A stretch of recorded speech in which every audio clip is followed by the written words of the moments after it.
ಸಿದ್ಧಿವಿನಾಯಕನ ಪಾದಕ್ಕೆ ನಮಸ್ಕರಿಸುತ್ತಾ ದೃಶ್ಯ ಮಾಧ್ಯಮದವರಿಗೆ ಮತ್ತು ಪತ್ರಿಕಾ ಮಾಧ್ಯಮದವರಿಗೆ ಸ್ವಾಗತ ಕೋರುತ್ತಾ ಈ ಗುಡಿಯ ಇತಿಹಾಸವನ್ನು ಹೇಳಬೇಕಂದ್ರೆ ಸರಿಸುಮಾರು 20-25 ವರ್ಷಗಳ ಹಿಂದೆ ಭಾರತ್ ಸರ್ಕಸ್ ಕಂಪನಿಯೊಂದು ಇಳಕಲ್ಲಿಗೆ ಬಂದಾಗ ಆ ಸರ್ಕಸ್ ಕಂಪನಿಯಲ್ಲಿನ ಚಂಪಾ ಎಂಬ ಒಂದು ಆನೆ ಅನಾರೋಗ್ಯದ ಕಾರಣದಿಂದ ಮೃತಪಟ್ಟಿತ್ತು.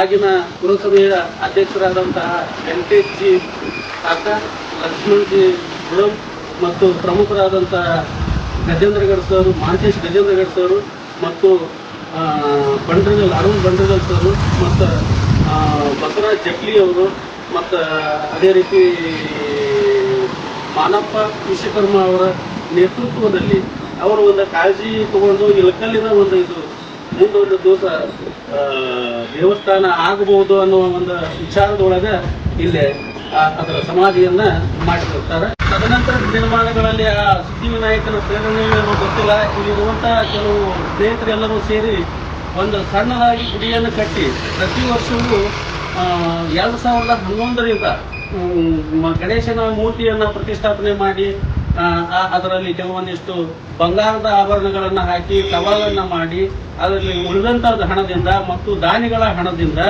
ಈ ದೇವಸ್ಥಾನವನ್ನು ಕಳೆದ ವರ್ಷ 6-9 ಅಂದರೆ ಸೆಪ್ಟೆಂಬರ್ 2023ರಂದು ಮೂರ್ತಿ ಪ್ರತಿಷ್ಠಾಪನೆ ಮತ್ತು ಲೋಕಾರ್ಪಣೆಯನ್ನ ಮಾಡಿರುತ್ತದೆ.